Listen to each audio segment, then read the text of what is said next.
On parle CEDEAO, je vous l'annonçais, la CEDEAO, depuis sa création en 1975, s'est donné pour mission d'intégrer les peuples d'Afrique de l'Ouest, d'assurer la stabilité politique et de renforcer la démocratie dans nos États. Au Bénin, son empreinte est visible, mais parfois méconnue aujourd'hui.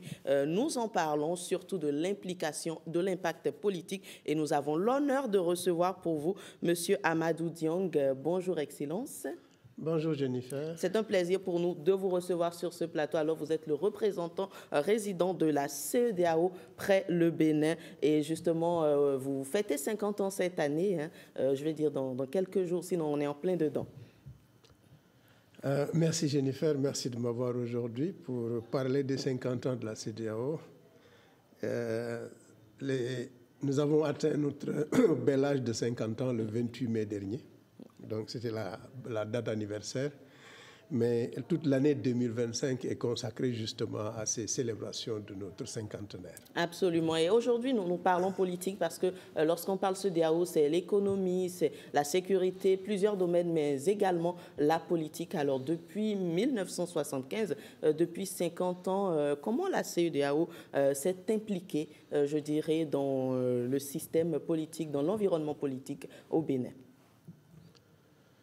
Je dirais que peut-être il y a ici des précisions qu'il faut apporter, en particulier sur les questions politiques, la paix et la sécurité. Parce qu'au début, en 1975, le traité était plutôt centré sur l'intégration économique, commerciale, la libre circulation des biens et des personnes, le droit d'établissement, l'incitation aux investissements, etc. Alors, c'est seulement au début des années 90, bien sûr, avec tout ce qui s'est passé dans le monde, en particulier dans ce pays, avec la conférence nationale qui a été un marqueur important dans l'histoire de ce continent. C'est à partir de ce moment que la CEDEAO a pris conscience de l'importance des questions politiques. Et ici, quand nous parlons des questions politiques, il s'agit d'abord de dire qu'on ne peut pas avoir de développement, d'intégration économique et commerciale sans la paix et la sécurité. Vous vous souviendrez peut-être, et en particulier pour ma génération, nous avons vécu les traumatismes des guerres au Libéria et en Sierra Leone, et donc c'est de là que tout est parti, pour dire que non, nous ne pouvons pas seulement nous concentrer sur les questions économiques et l'intégration, mais il nous faut aussi avoir la paix et la sécurité, et bien sûr aller vers un peu plus de démocratie dans nos espaces. Et c'est comme ça qu'on en est arrivé donc à la révision du traité de 1975, justement, et ça a eu lieu ici même à Cotonou, en 1993, donc pour intégrer cette dimension-là dans le travail de la communauté. Voilà un peu l'origine de tout ça. Maintenant, il y a une évolution qui a permis d'en arriver à l'adoption d'un mécanisme donc pour la prévention, la gestion et le règlement des conflits, qui a aussi inspiré, bien sûr, d'autres régions du continent, et en particulier même l'Union africaine. Et c'est d'ailleurs pourquoi nous, au niveau de la CEDEAO, nous avons ce qu'on peut appeler une espèce de complexe d'antériorité sur certaines questions, parce que c'est de là que tout est parti. Et vous faites bien justement de parler de paix et de sécurité. Depuis 1975 et bien avant, depuis 1960, le Bénin fait quand même partie des pays qui ont su maintenir au maximum la paix, être un modèle démocratique. Est-ce que quelque part la CEDEAO y a joué un rôle d'une façon ou d'une autre? Je pense qu'il faut voir les choses des deux côtés. Pourquoi je dis cela? Même si on en vient aux hommes qui ont fait les choses, il y a ce qu'on pourrait appeler une double action qui se renforce mutuellement. Pourquoi? Parce que la conférence nationale du Bénin nous a inspirés tous. Pour quelqu'un comme moi qui a été à l'Union africaine, chaque fois qu'on prenait le temps de réfléchir sur les questions de gouvernance, sur les questions de droits de l'homme, sur les questions de corruption, etc., bon, tous ces aspects de la gouvernance, notre premier réflexe est de venir à Cotonou. Et donc, voilà, c'était notre... Merci pour l'honneur. Voilà. Et alors, quand je dis ça, c'est parce que aussi, ça nous a inspirés en tant que région. Mais aussi, de l'autre côté aussi, la CEDEAO continue à essayer aussi d'accompagner les États. Je donne un exemple. Toutes choses étant égales par ailleurs, bien sûr, comme disent les économistes, le rôle de la CEDEAO, c'est aussi de conduire nos États, de les aider à construire des États et des nations stables dans la gouvernance, dans la démocratie et bien sûr la protection des libertés. Bien sûr, tout en gardant à l'esprit que chaque pays peut avoir une certaine spécificité, mais nous avons un ensemble de convergences qui ont été définies dans ce que nous connaissons sous le nom de protocole additionnel de la CEDEAO, donc pour la gouvernance, la bonne gouvernance, la démocratie et les élections, adopté en 2001. Tout à l'heure, je parlais des hommes, parce qu'effectivement, et nous le rendrons hommage d'ailleurs à ces hommes-là, ce protocole est une œuvre collective, mais sans Maître Robert Dossou, peut-être que nous n'aurions pas eu ce texte. Un hommage bien mérité. Et bien sûr, et d'autres, oui, parce que ça a été inspiré par, à l'époque, la présidence du président Konaré, Alpha Konaré du Mali, que nous saluons. Et la rédaction est revenue à Maître Robert Dossou et un autre béninois que les gens oublient, Roger Laloupo. D'accord. Voilà. Roger Laloupo, qui a certainement joué un rôle essentiel également. Qui a été le directeur des affaires juridiques de la CEDEAO pendant très longtemps. Bien des textes de cette organisation portent sa marque. D'accord. Et c'est toute une fierté d'avoir ces hommes béninois. Et vous faites bien d'évoquer les États, justement, en cas de tension. Parfois, vous êtes toujours là, au cœur, à faire des négociations, des discussions. Comment la CEDEAO, depuis 1975, justement, parlant des États d'Afrique de l'Ouest, arrive à garder son impartialité? C'est, je pense, le plus important, parce que, vous savez, le médiateur, qu'il soit une organisation ou un individu, n'a d'intégrité que s'il est impartial et neutre. Nous ne pouvons pas avoir de résultat si l'une des parties sent qu'il y a un biais dans la médiation. Et le rôle de la CEDEAO, d'ailleurs, notre organe qui s'occupe de paix et de sécurité s'appelle Conseil de médiation et de sécurité. Et bien sûr, l'idée, c'est que nous avons des textes qui nous gouvernent tous, auxquels nos États ont consenti à être liés. Et donc, l'idée, c'est qu'on soit à cheval sur, dans le cadre de nos efforts de médiation. Alors, ce qui se passe, c'est que, je donne un exemple pour les élections. Nous avons un protocole qui dit que nous avons un certain nombre de standards pour aller vers des élections. Oui. La liste électorale, tous ces aspects techniques sur lesquels, bien sûr, les partis peuvent discuter, avoir des disputes, etc. L'idée, c'est que, bon, au-delà de l'aspect administratif des choses, il y a un aspect politique, parce que la liste électorale, la démographie, elle n'est pas neutre. Absolument. Donc, l'idée, c'est que chacun puisse considérer qu'en fait, bon, le texte, la liste, elle est neutre, elle est là parce qu'elle contient simplement les noms des citoyens appelés à voter. Pour vous donner un exemple. Alors, il y a d'autres aspects sur lesquels la CEDEAO insiste. Par exemple, quand nous envoyons une mission électorale, c'est une mission, comme on dit,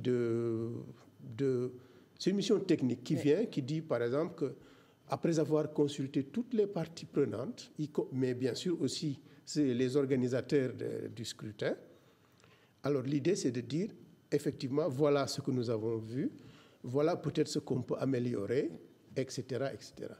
Et en général, l'idée, c'est que les règles du jeu ne changent pas dans les 6 mois qui précèdent l'élection. D'accord.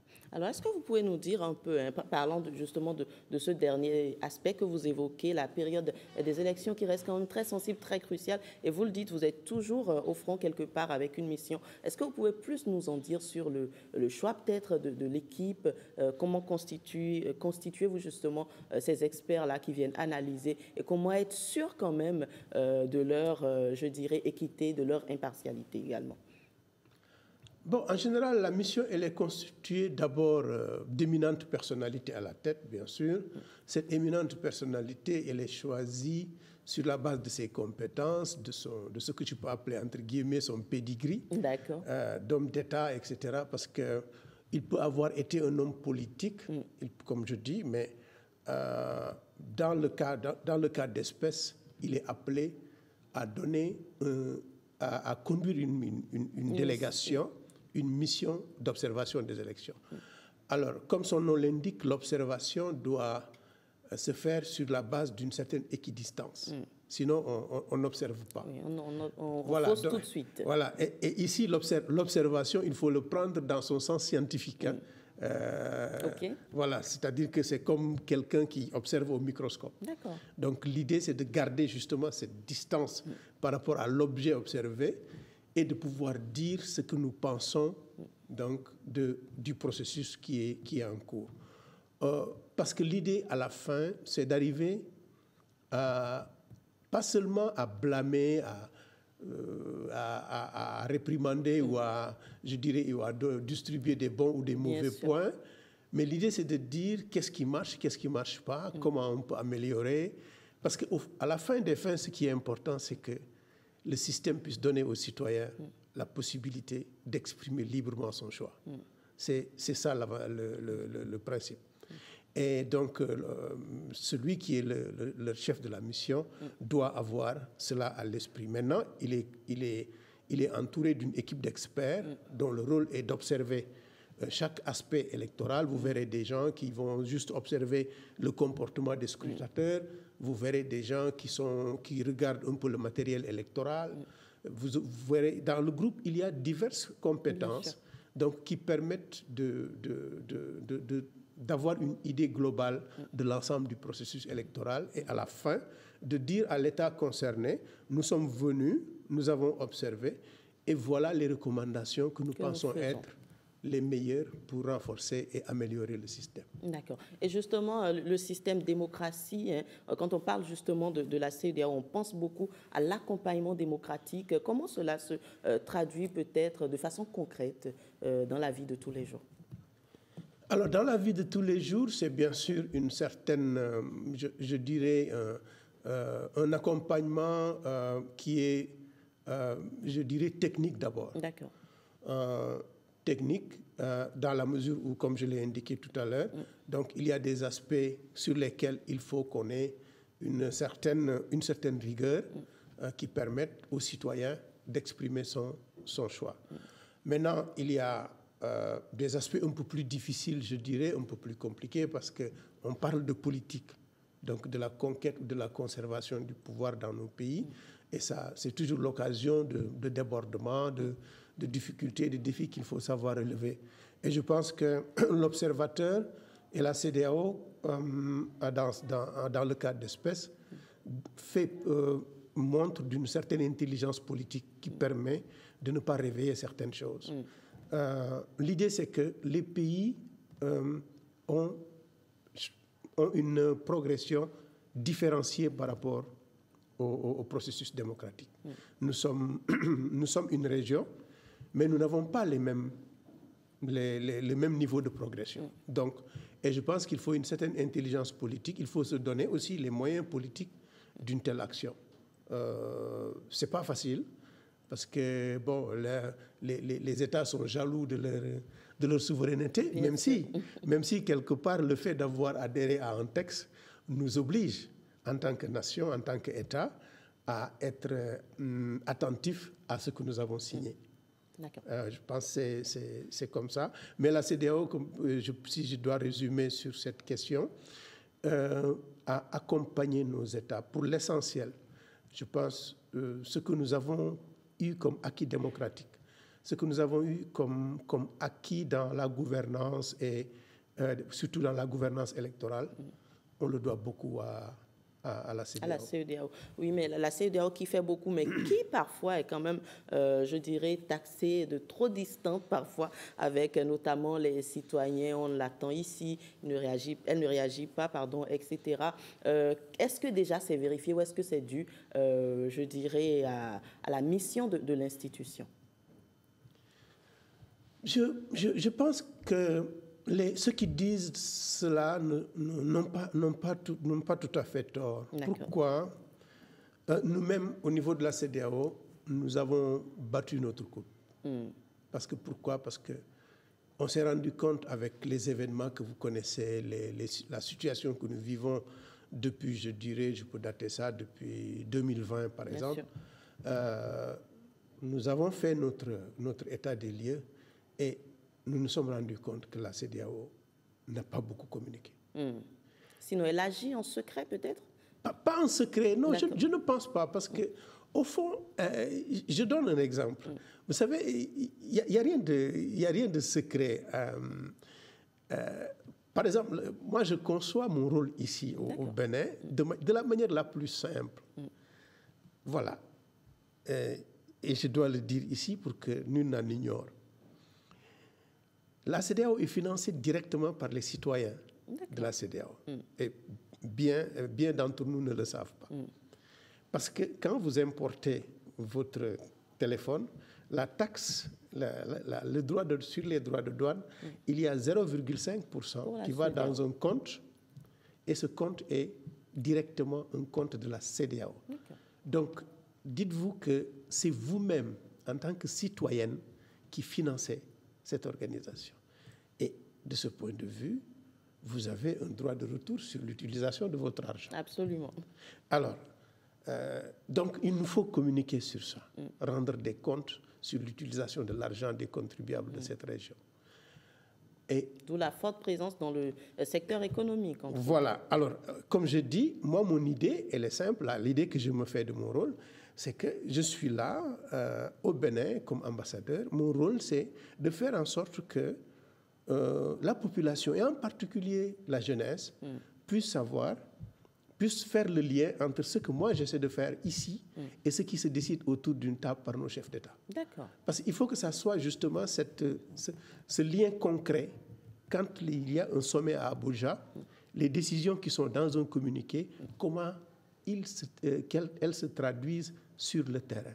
Et c'est comme ça que je vois mon rôle. D'accord. Voilà. Et rôle que vous jouez certainement, justement, quels sont les liens que vous entretenez avec nos institutions ici au Bénin, peut-être Cour constitutionnelle, Sénat, entre autres? Bon, je viens, il y a 2 jours, je suis allé voir votre patron, entre guillemets, le président de la HAC. Oui. Mon cher frère Edouard Loco. Il y a quelques jours, je suis allé voir le médiateur. Je suis en contact direct avec ce que je peux appeler ma tutelle. Ma tutelle, c'est le ministère de l'économie et des finances et bien sûr le ministre des Affaires étrangères. Oui. Donc c'est pour dire que nous sommes en contact permanent. Nous travaillons. Et ça me donne l'occasion de parler, par exemple, de ce village qui s'ouvre aujourd'hui.